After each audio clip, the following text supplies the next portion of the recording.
ان کے پروٹوکول نے مجھے بڑا تنگ کیا ہوا تھا. صاحب بزی ہے، صاحب میٹنگ میں.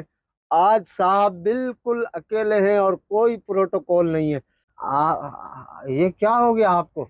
آپ تو جج تھے، آپ کا دبدبا تھا، جیسے چاہتے تھے قلم چلا دیتے تھے. ہیں؟ آپ ایسے ہو گئے؟ آپ اتنے تنہا ہو گئے؟ آپ اتنے اکیلے ہو گئے؟ یہ کیوں؟ آپ یہاں پہ بھی جج ہی ہے نا صاحب. صاحب یاد ہے میں وہی ہوں جس کی بائک چوری ہو گئی تھی. میں آیا تھا آپ کے آفس کے باہر 6 گھنٹے کھڑا تھا، مگر آپ کے پروٹوکول والے تو مجھے اندر آنے ہی نہیں دے رہے تھے. وہ کہہ رہے تھے صاحب بزی ہے.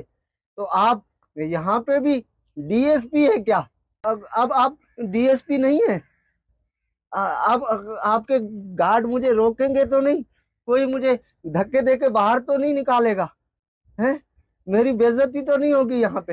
آپ تو وہی صاحب ہے نا جس کا لاہور میں الگ بنگلہ تھا، کراچی میں الگ، اسلام آباد میں الگ، اور آپ کی فیملی یو کے میں رہتی تھی.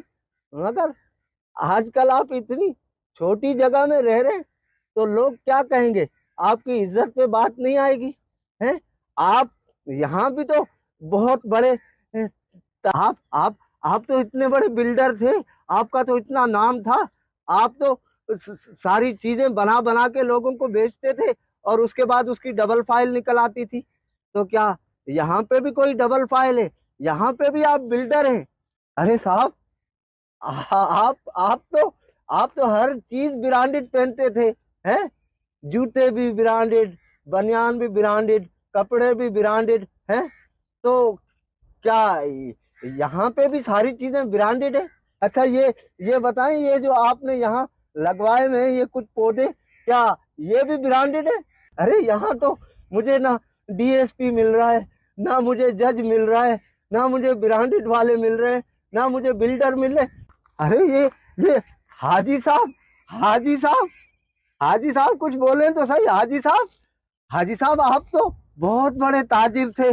آپ چیزیں اسٹاک کر کے رکھتے تھے اور اس کے بعد اس کو ڈبل ریٹوں پہ بیچتے تھے. آپ یہ سوچتے تھے کہ چیزیں مہنگی ہوگی تو میں ڈبل ریٹ پہ بیچوں گا تو منافع ہوگا. تو یہاں بھی آپ ساری چیزیں کیا ڈبل ریٹوں پہ بیچ رہے ہیں؟ اور کیا یہاں بھی آپ حاجی صاحب ہیں کیا؟ جو آج صاحب مسند ہیں وہ کل نہیں ہوں گے. کرایہ دار ہیں، ذاتی مکان تھوڑی ہے.